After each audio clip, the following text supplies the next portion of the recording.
Hello everyone and welcome to my channel. I am Shomujit और आज हम फ्लेमिंगो बुक की सेकंड चैप्टर लॉस्ट स्प्रिंग के सेकंड पार्ट को कवर करने वाले हैं, जिसका नाम है I want to drive a car. So ये चैप्टर मुकेश के बारे में है, जो कि एक बैंगल मेकिंग फैमिली से बिलोंग करता है। वो फिरोजाबाद का रहने वाला है और इस चैप्टर में ऑथर ने उसी के साथ हुई मुलाकात और मुकेश के लाइफ के बारे में डिस्क्राइब किया है। तो आइए चलिए रीडिंग शुरू करते हैं। Mukesh insists on being his own master. I will be a motor mechanic, he announces. Do you know anything about cars? I ask. I will learn to drive a car, he answers, looking straight into my eyes. So इस chapter की शुरुआत होती है author और मुकेश की एक मुलाकात से। ऑथर फिरोजाबाद गए थे, तभी मुकेश से मुलाकात हुई। तो वो ऑथर मुकेश को पूछती है कि तुम क्या बनना चाहते हो। तो मुकेश कहता है कि मैं खुद का मास्टर बनना चाहता हूँ, मैं एक मोटर मैकेनिक बनना चाहता हूँ। तो इसी बात पर ऑथर पूछते हैं कि क्या तुम्हें कार्स के बारे में कुछ पता है। तो मुकेश कहता है कि नहीं, अभी तक तो नहीं, लेकिन मैं कार्स चलाना सीखना चाहता हूँ। His dreams loom like a mirage amidst the dust of streets that fills his town Firozabad, famous for its bangle. Every other family in Firozabad is engaged in bangle making. It is the center of India's glass blowing industry, where families have spent generations working around furnace, welding glass, making bangles for all women in the land, it seems. Mukesh के ये ख्वाहिश के बारे में सुनकर author मन ही मन में सोचता है कि उसका ड्रीम एक ऐसा है जैसा कि रेगिस्तान में एक मिराज होता है। अब मिराज क्या होता है? मिराज एक ऑप्टिकल फिनोमिना होता है, जिससे डेजर्ट में ऐसा लगता है कि हमें एक पानी का तालाब दिख रहा है। तो वह उसी चीज को वो यहाँ पर कंपेयर करते, ऑथर कंपेयर करते हैं और वो कहते हैं कि उसका ड्रीम भी कुछ ऐसा ही है फिरोजाबाद के सिटी में, क्योंकि फिरोजाबाद एक ऐसा जगह है जहां पर जनरेशन बाय जनरेशन से बैंगल मेकिंग का ही काम चला आ रहा है। तो कोई वहां आज तक किसी ने भी कोई और प्रोफेशन से जुड़ने का अभी तक सोचा नहीं है। Mukesh family is among them. none of them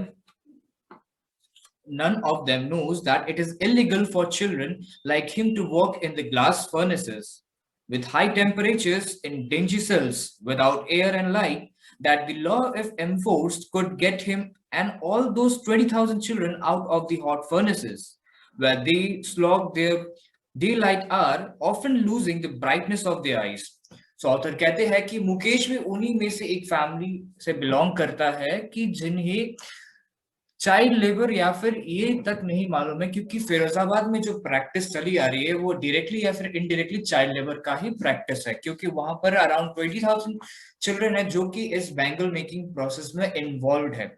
तो ऑथर कहते हैं कि उन्हें तो इस चीज का कोई शायद जानकारी है ही नहीं कि ये इलीगल प्रैक्टिस है, क्योंकि उस फर्नेस में, एक डार्क फर्नेसेस में जो बच्चे काम करते हैं, जिसके वजह से वो हमेशा वेल्डिंग मतलब ग्लास वेल्डिंग के काम और बैंगल मेकिंग के काम में ही इन्वॉल्व रहते हैं। Mukesh family is among them. Mukesh I beams as he volunteers to take me home, which he proudly says is being rebuilt. We walk down stingy lanes choked with garbage, past homes that remain hovel with plumbing walls, wobbly doors, no windows, crowded with families of humans and animals coexisting in a primeval state. Mukesh इसी के साथ author को अपने घर की तरफ ले जाता है और वो बहुत ही एक्साइटेड मैनर में कहता है कि उसका घर रेनोवेट होने वाला है। लेकिन ऑथर देखते हैं कि फिरोजाबाद के जो जितने भी गली थे वो बहुत ही डस्टी थे, बहुत ही गंदगी थी, उनमें गार्बेज इधर उधर फैला हुआ था। घर के भी कंडीशन बहुत ही पैथेटिक थे। डोर्स, किसी के दरवाजे टूटे हुए थे, किसी के घर में विंडो नहीं था, वॉल्स टूटी फूटी थी। तो कंडीशन बहुत ही पैथेटिक था। He stops at a door of one such house, bangs a wobbly iron door with his foot, and pushes it open. We enter a house, we enter a half bulk stack. In one part of it, thatched with the great dead grass, is a firewood stove over which sits a large vessel of sizzling spinach leaves. On the ground is in large aluminium platter are vegetable top. A frail woman is cooking that evening meal for the whole family. So इसी के साथ वो एक घर के सामने पहुंचता है और मुकेश अपने घर के दरवाजे को खोलता है और ऑथर घर के मतलब आंगन में देखता है कि कॉर्नर में प्लेट्स में बहुत सारे चॉप्ड वेजिटेबल्स है। वो देखता है कि वहां पर एक स्टोव है जिस पर खाना पक रही है और वो एक और वुमन को भी नोटिस ऑथर एक और वुमन को भी नोटिस कर रही है जो ये सारे खाने को बना रही है। Through eyes filled with smoke, she smiles. She is the wife of Mukesh's elder brother. Not much older in years, she has begun to command respect as the Bahu, the daughter-in-law of the house, already in charge of three men, her husband, Mukesh, and her father. The older man enters. She gently withdraws behind the broken wall and brings her veils closer to the face. As custom demands, daughter-in-law must veil their face before male enters. So ये जो young woman थी जिससे author का मुलाकात हुआ था वो actually Mukesh की एल्डर ब्रदर की वाइफ थी और वो एक्चुअली एज में बहुत ही छोटी थी क्योंकि वो एक मतलब फिरोजाबाद में ज्यादातर मतलब कंजर्वेटिव ट्रेडिशन फॉलो होता था। तो मतलब बहुत ही छोटे एज में लड़कियों का शादी हो जाता था और उस छोटे एज में ही उसके ऊपर तीन जने का रेस्पॉन्सिबिलिटी था। एक था मुकेश, दूसरा था उसका फादर और तीसरा था उसके हस्बैंड यानी कि मुकेश के Elder brother. In this case, the elder is an impoverished bangle maker, despite long years of hard labor, first as a tailor, then a bangle maker. He has failed to renovate a house, send his two sons to school. All he has managed to do is teach them what he knows, the art of making bangles. तो last line में जो mention किया था Elder older man के बारे में, तो वो एक्चुअली मुकेश के फादर के बारे में डिस्क्राइब किया था। और यहाँ पे ये भी ऑथर ने कहा है कि वो बहुत ही मतलब अनस्किल्ड इन द सेंस मतलब वो उनके पास इतना पैसा नहीं था कि वो अपने घर को भी ठीक से रेनोवेट करे। तो बहुत ही स्ट्रगल भरा लाइफ था उनका क्योंकि पहले उन्होंने शुरुआत की थी as a tailor, then at last उन्हें भी उसी प्रैक्टिस में ही इन्वॉल्व होना पड़ा जो कि जनरेशन बाय जनरेशन सभी फॉलो करते करते हुए आ रहे थे, जो कि था bangle making process. It is his karam, his destiny, says Mukesh's grandmother, who has watched her own husband go blind with the dust from polishing the glass of bangles. Can a God-given lineage even be broken? She implies. Born in the caste of bangle makers, she have seen nothing but bangles in the house, in the yard, in every other house, every other yard, every street in Firozabad. Spirals of bangles, sunny gold, paddy green, royal blue, pink, purple, every color born out of the seven colors of the rainbow lies in mold in unkept yard, are piled on four-wheeled hand carts pushed by young men along the narrow lanes of the shanty town.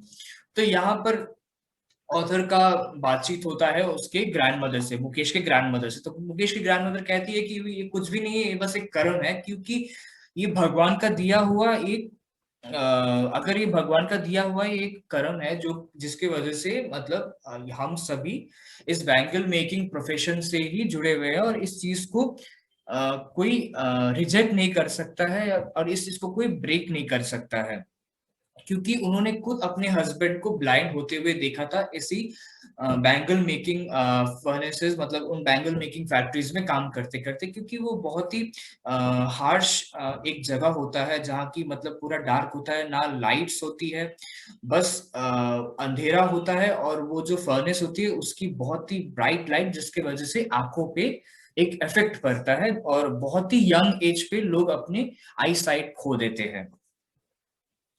And in dark hutments, next to lines of flames of flickering oil lamps, sit boys and girls with their father and mother, welding pieces of colored glass into Circles of bangle. Their eyes are more adjusted to the dark than to light outside. That is why they often end up losing their eyesight before they become adults.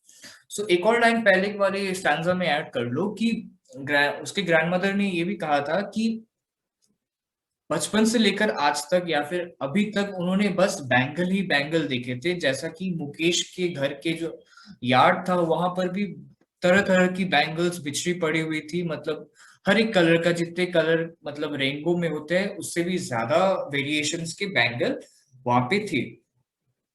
और फिर author उन factories के बारे में discuss करती है। वो कहती है कि उन फैक्ट्रीज में फैमिली की हर एक मेंबर्स वहां पर हेल्प करने के लिए जाते हैं। मतलब एल्डर जो जो भी सदस्य है उनके साथ जो उनके बच्चे हैं वो भी वहां पर जाते हैं।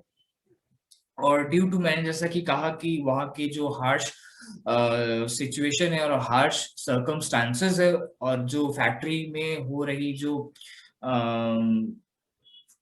हार्श रियलिटी है उसके वजह से बच्चे अपने आईसाइट बहुत ही जल्दी खो देते हैं। Savita, a young girl in a drab pink dress, sits along an elderly woman shouldering pieces of glass as her hands move mechanically like the tongs of a machine. I wonder if she knows the scarcity of the bangles she helps make. It symbolizes an Indian woman's suhag, auspiciousness in marriage. It will draw on her suddenly one day when her head is draped with a red veil, her hands dyed red with henna and red bangle rolled onto her wrists. So next author एक लड़की के बारे में describe करती है जो कि अपनी मम्मी को हेल्प कर रही थी उसी बैंगल मेकिंग फैक्ट्री में, जिसका नाम था सविता। और ऑथर मन ही मन में सोचती है कि क्या सविता को पता है कि कुछ दिनों के बाद वो उस बैंगल को खुद पहनने वाली है? क्या उसे उस बैंगल के सिग्निफिकेंस के बारे में पता है जो कि एक जो कि इंडियन वुमन का सुहाग माना जाता है, जो कि एक मैरिज का बहुत ही सिग्निफिकेंट पार्ट होता है। She will then become a bride like the old woman beside her who became one many years ago. She still has bangles on her wrist, but no light in her eyes. एक वक्त से भर खाना भी नहीं खाया, she says in her voice drained of joy. She has not enjoyed even one full meal in her lifetime. That's what she has reaped. Her husband, an old man with a flowing beard, says, I know nothing except bangles. All I have done is making a house for the family to live in. So Savita की mother कहती है कि हमने बहुत time से एक मील, मतलब एक टाइम का मील कंप्लीटली खाया नहीं है, एंजॉय नहीं किया है। सविता भी अपने रिस्ट में कुछ बैंगल्स पहनी है, लेकिन उसके आईज से वो जॉय, वो चीयरफुलनेस, वो जो चाइल्डहुड का हैप्पीनेस है वो खो चुका है। और इसीलिए इस चैप्टर का टाइटल ही है लॉस्ट स्प्रिंग, क्योंकि स्प्रिंग ह्यूमन लाइफ में चाइल्डहुड को डिस्क्राइब किया जाता है और लॉस्ट स्प्रिंग मतलब लॉस्ट चाइल्डहुड, मतलब वो हैप्पीनेस, वो चीयरफुलनेस, वो जॉयनेस, वो सारी खुशियां छीन गई है उनसे। और सविता के फादर यानी कि जो वो कहते हैं कि उन्होंने आज तक बैंगल्स ही बनाए हैं, बैंगल्स ही देखे हैं। बस यही है कि उन्होंने एक घर, एटलीस्ट एक घर बनाया है उनके फैमिली के लिए। Hearing him, one wonders if he has achieved what many have failed in his lifetime. He has a roof over his head. सो वही ऑथर वही डिस्क्राइब करती है कि उसके फादर को सुनने के बाद ऐसा ही लगता है कि बहुत बड़ा अचीवमेंट था, क्योंकि ये एक सच में एक अचीवमेंट था, क्योंकि फिरोजाबाद में शायद वो उन गिने चुने लोगों में से एक था जो खुद के लिए एक घर बिल्ड कर पाए थे अपने इनकम से। The cry of not having money to do anything except carry on the business of making bangles, not even enough to eat, rings in every home. The young men echo the lament of their elders. Little has moved with time, it seems, in Firozabad. Years of mind-numbing trolls have killed all initiatives and ability to dream. तो यहाँ पर इस line में उसी miserable condition, वो poverty के बारे में ही ऑथर डिस्क्राइब करती है। वो कहती है कि पैसों की कमी की वजह से वो लोग हमेशा इसी, क्योंकि उनके एंसेस्टर्स भी यही फॉलो करते थे, यही एकमात्र स्कूल स्किल उनके पास था, तो वो अल्टीमेटली इन्हीं प्रोफेशन में डज हो जाते हैं अपने इनकम के लिए। और क्योंकि इतने सारे लोग एक ही प्रोफेशन में है तो कहीं ना कहीं इनकम भी उतना ही कम होता है। तो इसीलिए कोई अगर नया प्रोफेशन के बारे में सोचता भी है तो वो इनिशिएटिव अपने आप टाइम के साथ खत्म हो जाता है। जैसा कि मुकेश के फादर ने भी एक टाइम पे टेलर के जॉब से शुरू किया था, लेकिन एट लास्ट उनको भी बैंगल मेकिंग प्रोसेस में इंडल्ज होना पड़ा। Why not organize yourself into a cooperative? I ask a group of young men who have fallen into the vicious circle of middlemen who trap their fathers and forefathers. Even if we get organized, we are the ones who will be hauled up by the police, beaten, and dragged to jail for doing something illegal. They say there is no leader among us. No one could help them see things differently. Their fathers are as tired as they are. They talk endlessly in a spiral that moves from poverty to apathy to greed and to injustice. So author वहाँ के सब कुछ लोगों को, कुछ group of mains को ये suggestion देती है कि क्यों ना तुम लोग एक कोऑपरेटिव काइंड ऑफ एक सोसाइटी ऑर्गेनाइज करो, या फिर एक ग्रुप ऑर्गेनाइज करो जो कि मिलकर काइंड ऑफ इस बिजनेस को आगे बढ़ाए, इस चीज को लेवल अप करे, तो एटलीस्ट सबको कहीं ना कहीं प्रॉफिट होगी। लेकिन वहीं वो मेंस रिप्लाई करते हैं कि इस चीज का कोई फायदा नहीं होगा, क्योंकि अल्टीमेटली जो पुलिस है, जो एडमिनिस्ट्रेशन के लोग हैं, वो हमें ही पकड़ेंगे और हमें मतलब किसी और इंजाम लगाकर, मतलब एक इलीगल काम करने के इंजाम में जेल में इम्प्रिजन कर देंगे। Listen to them. I see two distinct worlds, one of the family caught in a wave of poverty, burdened by the stigma of caste in which they are born. The other, a vicious circle of shahukars, the middleman, the policeman, the keepers of law, the bureaucrats, and politicians. Together, they have imposed the baggage on the child that he cannot put down. Before he is aware, he accepts it as naturally as his father. To do anything else would mean to dare, and daring is not a part of his growing up. So author कहती है और describe करती है कि यहाँ पर एक दो डिफरेंट डिस्टिंक्ट वर्ल्ड एक ही जगह पे क्रिएट हो चुका है, क्योंकि एक तरफ वो पॉवर्टी से बर्डन हुआ एक फैमिली है, मतलब हर एक बैंगल मेकिंग फैमिली, और एक तरफ है वो मिडिल मैन, वो शाहूकार, वो पुलिसमैन जो कि मैल प्रैक्टिसेस कर रहे हैं, जो कि उन्हें ग्रो नहीं करने दे रहे अपने बिजनेस को, जो कि कहीं ना कहीं रिश्वत ले रहे हैं और इलीगल केसेस में उनको प्रिजन में डाल दे रहे हैं। और ऑथर ये भी कहती है कि क्योंकि अल्टीमेटली ये इन चीजों के वजह से वो जो छोटे बच्चे हैं उन पर ये अल्टीमेटली इफेक्ट होता है, क्योंकि उनके फादर या मदर उन चीज को लेवल नहीं कर पाती है, अल्टीमेटली उन्हें भी वो एनकरेजमेंट नहीं मिलता है कि वो बिजनेस को लेवल अप करे, और अल्टीमेटली वही सेम सिनेरियो सालों से चली आ रही है। When I sense a flash of it in Mukesh, I'm cheered. I want to be a motor mechanic, he repeats. He will go to a garage and learn, but the garage is a long away from his home. I will walk, he insists. Do you also dream of flying a plane? He is suddenly silent. No, he says. Staring at the ground, in his small murmur, there is an embarrassment that has not yet turned into regret. He is content to dream of cars that he sees hurtling down the streets of his town. Few airplanes fly over Firozabad.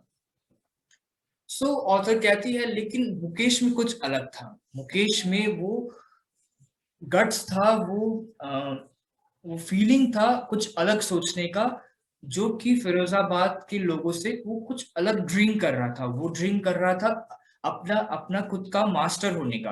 वो चाहता था कि वो अपना खुद का एक garage बनाए, या फिर वो एक गराज में काम करे जिससे वो बेटर इनकम कर सके।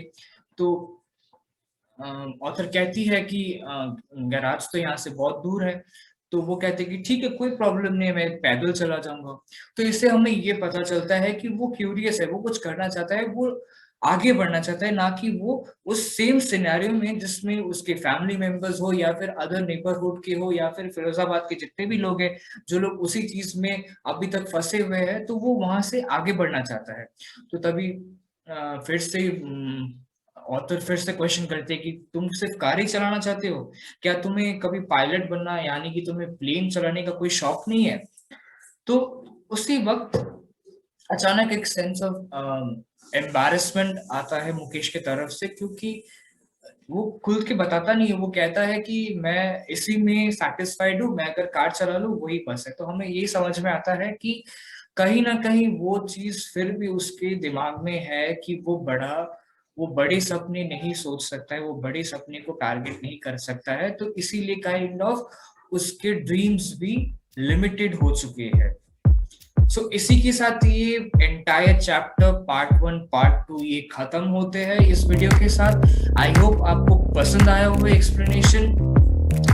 अगर पसंद आया तो प्लीज लाइक करो, वीडियो को शेयर करो अपने दोस्तों के साथ, और प्लीज सब्सक्राइब करो अगर अभी तक नहीं किया है चैनल को सब्सक्राइब, क्योंकि और भी वीडियोस आने वाले हैं, नोट्स आने वाले हैं। और प्लीज सब्सक्राइब करो, सपोर्ट करो इस चैनल को। Till then, keep learning, keep living.